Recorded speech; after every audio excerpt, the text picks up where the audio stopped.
thousands of stories like yours where you go away from it and then come back and you're like, oh wow, it's like a big difference. It's like a different coffee.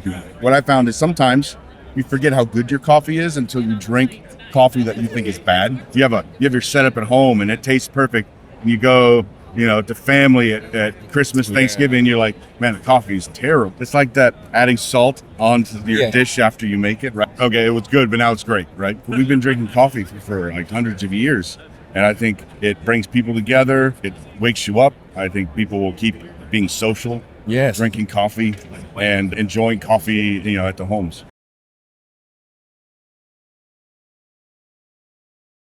We live right now. Actually, we're here at the Houston Coffee Expo, and we're doing something a little different. We're doing a little interview with Third Wave Water. I recently talked to them about their packages, came back to be rekindled with them. Yeah. And when you reached out to me, I was like, this is a great opportunity to just let my audience know the greatness of Third Wave Water. Yeah, appreciate it. Yeah, so I was in specialty coffee since 2008, had a cafe roastery, and spent a lot of money to make a real elaborate water filtration system. Most cafes do. They make this, it's like $5,000. But what I found is that didn't scale down to home use. So when you recommend someone at home, you don't say, oh, go buy this $5,000 system. So we tried to make basically all the minerals that you want. And if you start at a base of 0, distilled water, reverse osmosis, add it, you'll get that cafe quality experience. And I think you've probably gone to a cafe, you drink a coffee, and you're like, man, this is great. Yeah. You take it home, and then you're like, they switch coffee. Yeah. What is this? What is this? Not the same thing. Yeah. So and turned out a lot of people had been struggling with that at home, getting their coffee. And people drink great coffee at home so much more than they did 10 years ago. Yes.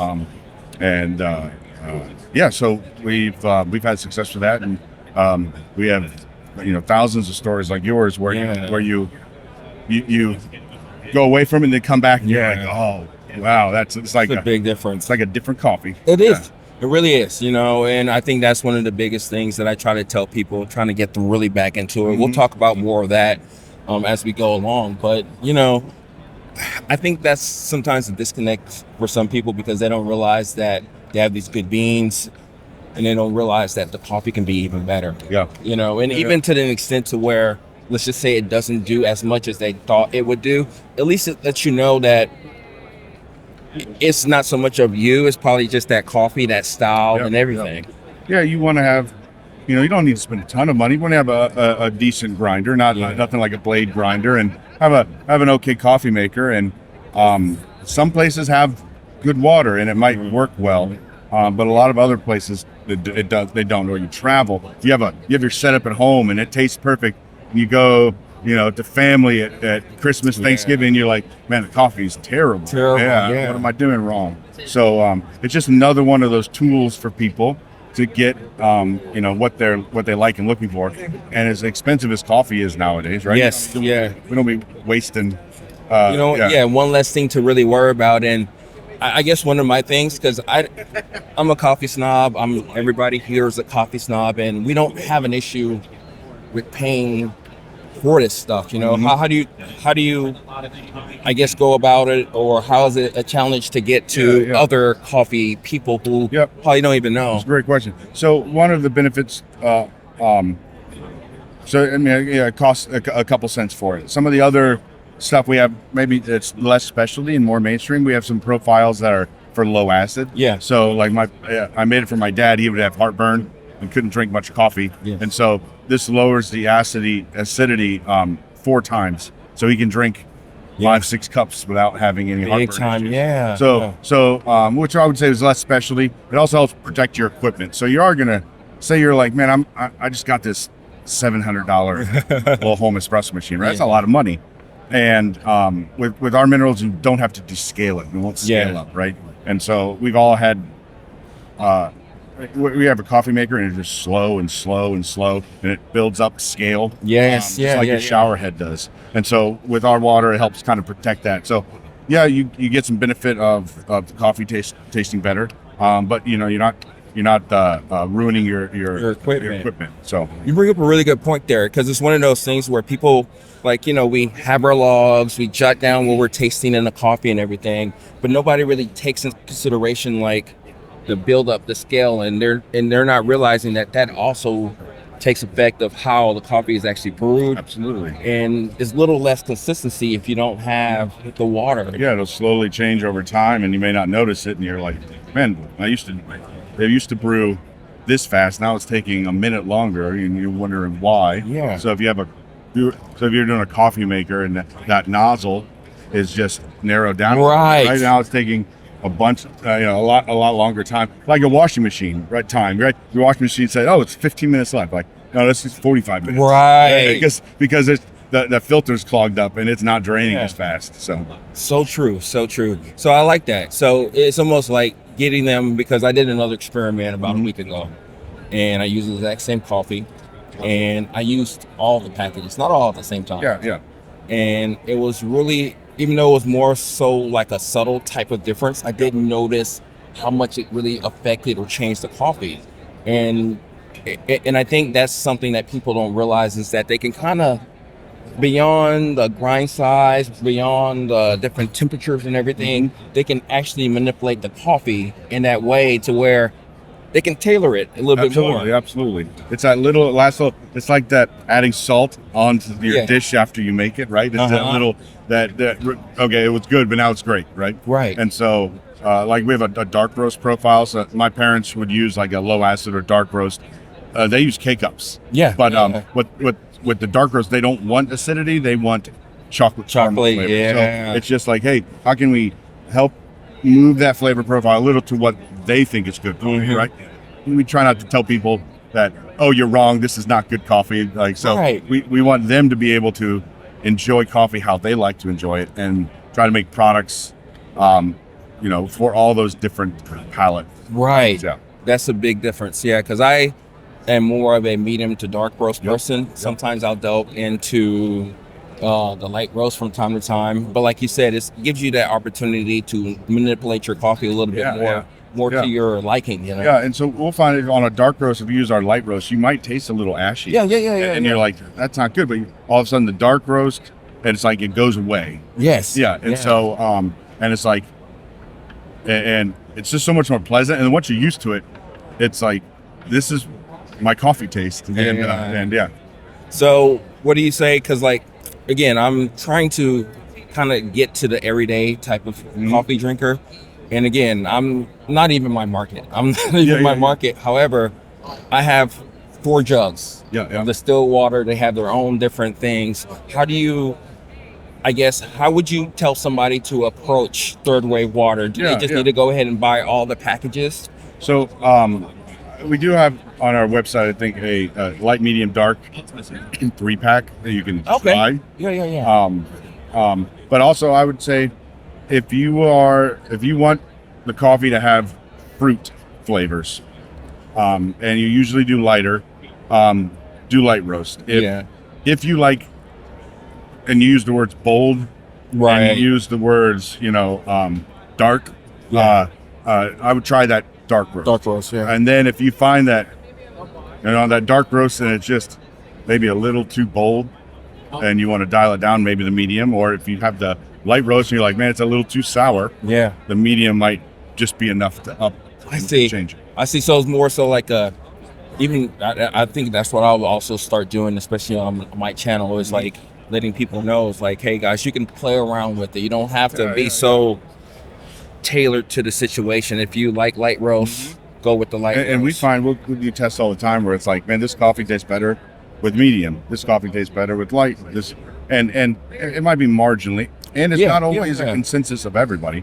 Taste is really personal, right? And so it's like, once you find your jam, like, don't be embarrassed about it. Don't be embarrassed about it. Yeah, exactly. Yeah. I think I was telling some people about that too at the Expo. They were asking me some opinions about just the journey in general. I was like, you like what you like. Yeah. I'm not telling you don't try other things, but it's okay to tell people what you like. Yeah. Well, and then you think about it. If everyone liked what I liked, it would make it a lot more expensive. So I mean, there wouldn't be a whole lot of good, light roast coffees left.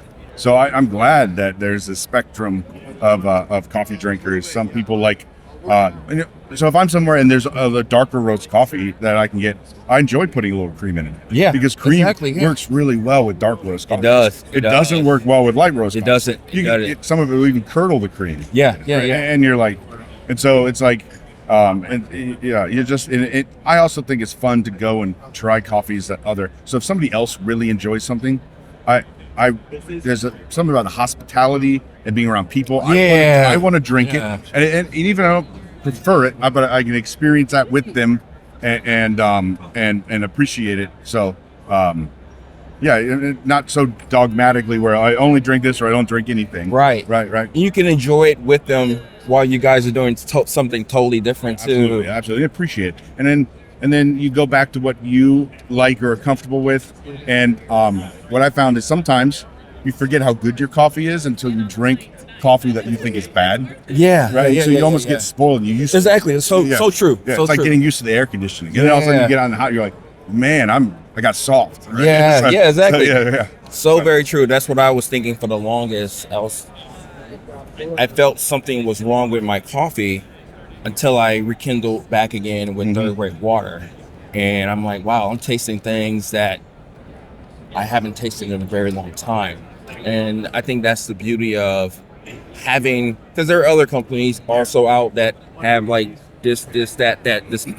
And I think that's good, but sometimes that overcomplicates things. It does. And our product is $17. So if you're experimenting, there's some coffee grinders that get into hundreds of dollars. Yes. So if you think you're like, I got to go spend $500, like, try something a little cheaper. Right. First as a change. Uh-huh. If you still want to keep experimenting, but you can spend a lot of money real quick. As you go around the show and see. Yes. So, and if you want to, you do it. You can, but now I think the best part about understanding third wave water even more so is that how much it does give you more of appreciation for the coffee that you're drinking, experience it for what it is, and then it gives you that opportunity to keep going down that rabbit hole, but in a nice, gentler way. Because, for instance, I bought the 4 packages. I bought the low acid, I bought the light, medium, and dark. I don't really do much cold brew. I'm sure it does probably makes it even more mellow and chocolatey and all that stuff. But I guess the biggest thing right now is that I bought these packages back in January, I believe. Yeah. I probably still have about 4 to 5 packages in each of them. So as much as it seemed that it does go quickly, it really doesn't. It really gives you that opportunity. It doesn't expire. That's right. So I mean, it's got old minerals in it, and they're going to last a while. And the only way to know if it's worth it is to try it. Try it, yeah. And then if you go back to your old stuff and you're like, you know what, I like it just as much, or it's not worth it, and then But sometimes what I found too is if, say, you're using your tap water, it'll change during the year. So you get more rain, right? Sometimes they put a lot more chemicals in. Yeah. Or if you move, obviously, or traveling. So it's just one thing you always keep in the back of your mind of like, oh, maybe let's check the water again. Right. Yeah. But I guess in this case, we don't really have to. That's a goal. It's always good. You get distilled water, and then you get groceries delivered, or you pick stuff up. You're already picking up some laundry detergent and some other jugs of milk, and you grab a jug of water, right? And then you kind of have your routine. You're set. You're good to go. Yeah. Okay, so I have a kind of interesting question to ask. So your name is Third Wave Water. Yes. Right. And we are in 2025. And I guess what I'm about to ask is like, what do you think the state of, I guess, coffee, but also water in general? Because at the end of the day, it's one of those things to where now we have different processes of the way farmers and what we get as coffee roasters coming in. We get different type of profiles of those coffees and the way we roast it and then brew it. And now do you feel that it's still third wave, or where is third wave water going with all the different changes? Yeah, we're always trying to make products that people want, right? And meet customers where they are. I think coffee is cyclical. It's like a few years ago, specialty coffee was all light roast. Right. Some of them were way too light. Right. But but 30 years ago, it was dark roast, right? Mm-hmm. It was Kenya Double A, it was Sumatra. But what I see is a lot of that's coming back. Yeah. And people are appreciating. So I think as we age, our palate changes, right? When you're little, you like Skittles, Sour Patch Kids. Right. And you still like those, but not as much, right? Yeah. And you kind of like some bitter flavors. And Exactly, So I think as we age, kind of like our tastes change. And so you have this specialty crowd that might go from light, medium there now as they age, they're doing more dark roast. Yeah. I think you'll have, would be interesting if the young kids, are they only doing, Dunkin', sugar bombs. Yeah, I think people are, with coffee getting more expensive, and coffee is almost, it's something you need like gas, right? Right. So it's like, if it is getting more expensive, and you'll end up going some cheaper options, and if you can get a cheaper option that tastes almost just as good, Right. then it might be worth it. So yeah, that's, if we can make people's coffee a little bit better, make it, you're not throwing out as much, make that, you're not throwing out your equipment as much, right? Then. So it's almost like they're saving money. Yeah. I mean, you can, depend on how expensive your. Right. We have some customers with $5,000 home espresso machines, right? Yeah. That's a lot of money. That's a lot of money. That's how much my first car cost. Yeah, exactly. So you get that, and if you have really bad water, they can break it in a year. So Right. So those cases, but no, it is for just doing drip coffee is definitely an expense, right? I'm not going to say it saves you money, but if you like it, right? We have stuff that we like, if you're like, man, you like, something like washing detergent, like the name brand stuff just washes better, right? Right. And you're like, I like the smell, and I feel like my clothes are cleaner. Makes a big difference. Then like the cheap powder, like you're willing on those things to get, something a little nicer to treat yourself. Right. Yeah. You say that because I will eventually do a post about that, but the whole thing about having nice stuff, and people don't realize, especially with the way that you guys have created the formula and everything, how it doesn't scale or anything, it gives you more so like a pride, right? In your equipment, and that that it's going to last a lot longer compared to you're not, I guess, lack of better word, giving a shit. Yeah. I mean, I grew up, like many other people, with not much, right? You grow up poor. You learn being good at being poor, and it's if you want nice things, you might have to fix it yourself or take care of it, right? But yes, there is some pride about having a washing machine. Mine at home, I've kept going for 15 years, right? Yeah. And I'm like, I fix it myself, and you can't keep it going, and you do that, and you take a little pride in it, and a little more thoughtfulness into it, right? And I think it's an enjoyable way to live life. Right. Yeah. Awesome. So with that being said, I don't want to keep you too long. I appreciate this. It's a podcast, but it's a talk. Yeah. No, it's fun meeting new people and seeing where they are on coffee, and coffee's a real small world. It really is. Yeah. It's almost interesting because, like, coming to this event, you realize that, and this is not everybody who cares about coffee, but seeing all these people here is like, wow, this is something that will go on as long as we can make it go on. Yeah. Right? I mean, we've been drinking coffee for like hundreds of years, and I think it brings people together. It wakes you up, right? I think people will keep being social. Yes. Drinking coffee and enjoying coffee, at the homes. Yeah. Awesome. Wait, cool. Thanks. Cool. Good, a good time. Appreciate it. Thank you so much. Yeah, we've had a great time in Houston. I went to the pit room twice for barbecue. Oh, yeah. Nice. It was real good. Do you do barbecue too sometimes? Yeah. Absolutely. Oh, nice. Absolutely. So same here. Yeah. And I'm glad you guys have sauce too. So like, Hey, yeah, I'm not. it's just I'm the not same a thing. dry barbecue. It's the same thing with coffee, right? Yeah. Just give people what they want, Yeah. and it's all about people, right? Yeah. Absolutely. So I truly appreciate this interview and this talk, and I'm looking forward to what comes next. Yeah. And if anyone has questions on water, they can reach out to Third Way Water. Okay, yeah. And we can try to answer it. Okay. Yeah. And I'll put some links in the bio Awesome. and everything. Appreciate it. Yeah. Thank you. Sweet. All right. Hey, cool. thanks again.